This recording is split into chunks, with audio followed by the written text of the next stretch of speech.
shifting gears, you have predicted in your books, you have predicted for decades that the private Federal Reserve would ruin the currency and debase it even faster. Obviously, it had lost 99 cents by now, and a lot of that value since 1913, since we got the private Federal Reserve. A lot of that loss has happened just the last few years. We're seeing an acceleration. Now even mainline economists and analysts are mirroring your breakdown dealing with the end of the dollar. Now we see China's yuan exploding. We now see countries from South Korea to Russia moving away from the dollar. Saudi Arabia is starting to move away. It looks like that big event you've been warning about is getting closer and closer. Can you speak to collapse and what's going to happen if the dollar does devalue, sir? Well, you're certainly right. It's getting much, much closer, and it's not just a few third-world countries or, in the past, you've reported on it before, when Iran and Iraq would do it, then they'd get punished. Oh, you can't give up on the dollar, don't take on the dollar. But now it's people like, the Germans aren't all that happy with us. And I saw today that the French are pretty annoyed with us, too, about, how we handle our monetary policy and how we treat the people, with spying on them and all the rest. But this whole episode of with Russia right now over Ukraine is probably the stupidest policy conceivable, that we want to provoke a war with Russia, put on sanctions, and then they're not going to take that. And then all of a sudden, oh, you mean they can make an alliance with China and India? And they are. It probably takes a little while to do that, but that's what the plan is, and I think the numbers are coming together. I think Brazil wants to be involved with that, and it's a growing effort, because I think there's a built-up hostility with America, because we've been bullying the world, but nobody's been strong enough to take us on, especially since the breakdown of the Soviet system, that we have been the kingpin. So economically and militarily, nobody can say boo. But once they see that our economy is in trouble and they have a chance to do something, they get sick and tired of these sanctions that are put on countries, because we tell them, nope, you can't talk, you can't trade with Russia, you can't do this. Well, I think when we start to slip as we are, I think there's going to be piling on. I think the piling on has already occurred, which means that we're closer to that point where there may be a precipitous fall. You make the right points. The Fed has orchestrated about a 98, 99% devaluation already, but it's still a dollar is a dollar today. What if you lose the rest of it and 100% or a large portion of what we have left? That's a big deal. And if you look at all the currency destructions around the world, the end stages go very rapidly. Most people remember now about Zimbabwe dollar, but they only remember the 2 or 3 months that it was in the news. But they had been doing that for a lot of years, and then confidence is lost. There's still enough confidence in the dollar that tomorrow you're not going to read where everybody dumped the dollar. But I think there's central banks now buying up gold.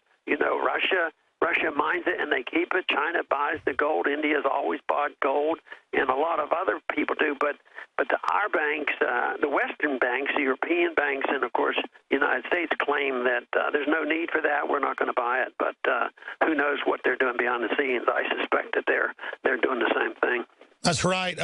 Zimbabwe went in just the space of a year, about 5 years ago, and it's still bad, from inflation where it took 1 million of their currencies to buy a loaf of bread to $1 trillion.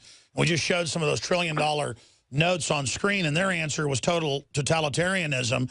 And as a historian, as a medical doctor, as a von Mises Institute fellow, I know that you've studied history, but undoubtedly the establishment's rabbit out of a hat is the armored vehicles, the checkpoints, the NSA surveillance. They think authoritarianism is going to hold this together, and their nukes are going to menace the rest of the world. But then our own elite hate America, the old America, the ideas of liberty. They share that with the rest of the world that dislikes our imperiousness.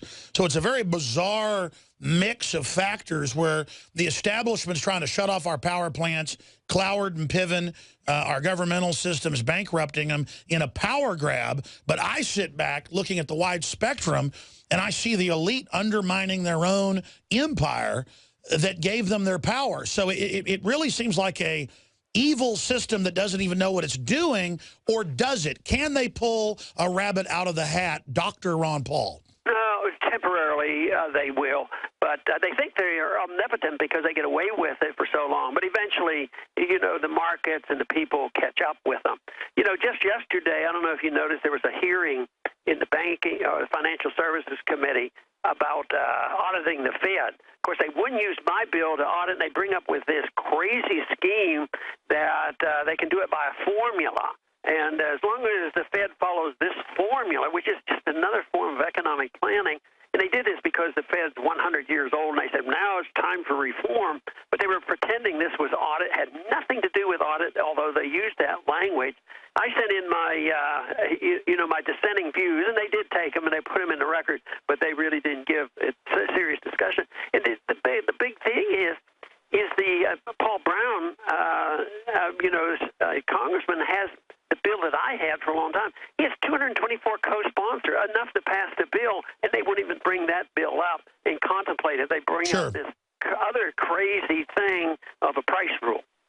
A lot of economists say that it isn't that the Fed doesn't have a policy, they just lie to Congress and the public about what their policy is, and that they're already involved in a controlled collapse right now. And most economists I interview, a lot of them prestigious, say we've really been in a depression since 2008 in most sectors. Dr. Paul, you've given us a pretty accurate prognosis going back decades ago. What do you think our current real economic state is? Well, I think it's in total shambles, and of course they sort of downplayed that when I said in 08 during the 08 campaign that we were already starting in a recession. Of course, the Republicans were in charge, so that was a really bad thing to say. No, I think certainly for the lower half of our economy, of our people, the middle class and down, they're in a depression. Their standard of living isn't going up, and real income hasn't gone up since the Bretton Woods broke down. Since we went totally off the gold standard, real wages have not going up. Nominal wages do, but real wealth accumulation, goes to the wealthy class deal in Wall Street. And even the Fed, they haven't been shy about saying, well, we are going to interfere. We have a plunge protection team. We have to go in there and protect the markets. Well, all this monetary inflation has gone to the market. But I think ultimately, and I think that's what you're suggesting, will they be able to protect themselves? A few maybe, but there's going to be a lot who have benefited by this. They won't know when to get out either, and it looks very, very shaky right now. I do not believe, now they're saying, well, no more quantitative easing, and we're going to quit by October. But they don't have the biggest idea what conditions will be like in October. But they claim they're going to quit quantitative easing, but they're not going to allow interest rates to go up. Well, that means they're going to print money anyway, and they'll buy something else. It's just that they're not going to buy any more long-term bonds. So and then they're always in the business of deceiving us. Exactly, and then that inflates the stock market. That's where the inflation's going, and people think it's really super valued, but it's not. It's actually just bought and devalued dollars. A very dangerous game indeed. Talking to you, who's obviously a very wise man, who's been a Air Force, a medical air corpsman, medical doctor, Congress, author, the whole nine yards. You're a smart guy. And if I was sitting there with you on the fishing dock, just between me, you, and the fence post, and I said, Dr. Paul, where do you really think America and the world's going in your gut? In 120 seconds, let's say if you were talking to your grandson and you were giving them advice, really giving them the skinny, what does your gut tell you is going to happen long-term to civilization? Well, long-term, I'm not as pessimistic as I am short-term. There's no way that the Congress, a president, or a few more members of Congress are in the Senate will all of a sudden be able to reverse this because the momentum is so strong, the debt is so big that, the debt has to be liquidated. The only question how you liquidate debt is you don't pay it, which isn't the case for a country like ours. They always pay it, but they pay it with paper money and devalue the currency. So we're locked in. It's not going to change. We're not going to all of a sudden, let's not go into quite so many wars. Let's wean ourselves off of the welfare state and the warfare state, and let's gradually go back to the gold standard. It's not going to happen. Where I believe is we're quite capable in 5, 10, 20 years from now of having a group of people who have been influenced by everything from radio shows to the internet and all the things going on, Austrian economics, because there's been a tremendous amount of excitement and understanding of the Federal Reserve in the last 5 years. So since ideas do have consequences, it's worked in the past, so I'm holding out with a tinge of hope and conviction that if we keep fighting the battle of ideas, that we will then influence enough people that they will only endorse a government that presents a case of freedom for the individual, get out of these wars, sound money, and maybe paying a lot more attention to the Constitution. RonPaulChannel.com.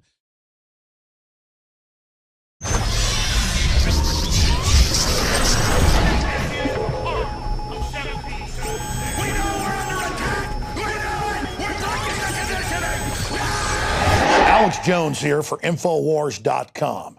We're going to be intensifying our efforts to awaken free humanity to the scourge of the globalist in the month of July. And starting this July 4th, we are going to slash prices in a celebration of true Americana, the Bill of Rights, the Constitution, and the Declaration of Independence on all of the Made in America products that you will find at madein1776.com or InfoWarsStore.com. We're talking about Made in America belt buckles in brass and nickeled brass that state it loud and proud. Molon Labe. That's why we have the best-selling Made in America men's and women's Molon Labe Infowars.com shirts. Ladies and gentlemen, this is a win-win. You vote with your dollars. You support the most hardcore organization out there for promoting true ideas of libertarianism, constitutionalism, basic human empowerment. But more importantly, you get T-shirts and belt buckles so you can meet like-minded people. So you have a conversation starter with friends and family and coworkers. We are reaching out to each other. And you also throw it in the face of the anti-gunners and the rest of the parasites out there that you're a free man and woman, and that you're not going to be a slave, that you're not going to be intimidated to shut up by their tyranny that they call political correctness.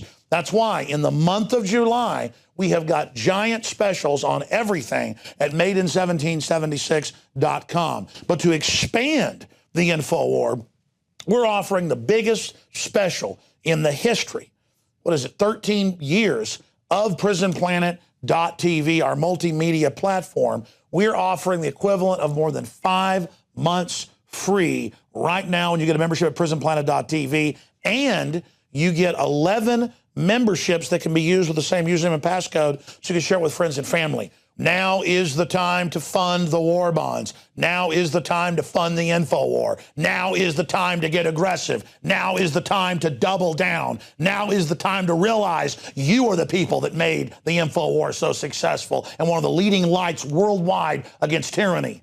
You don't stand behind us, you stand right beside us, and I salute all of you on this July 4th, 2014, and going forward in the month of July and onward. This is about freedom worldwide and that desire for human dignity and self-determination that beats in the human breast. We are brothers and sisters together in the true spirit of liberty and the animating contest of liberty. And so I quote in closing the great Thomas Jefferson that I have sworn on the altar of God resistance against every form of tyranny. And never forget, if you are watching or listening to this transmission, you are the resistance.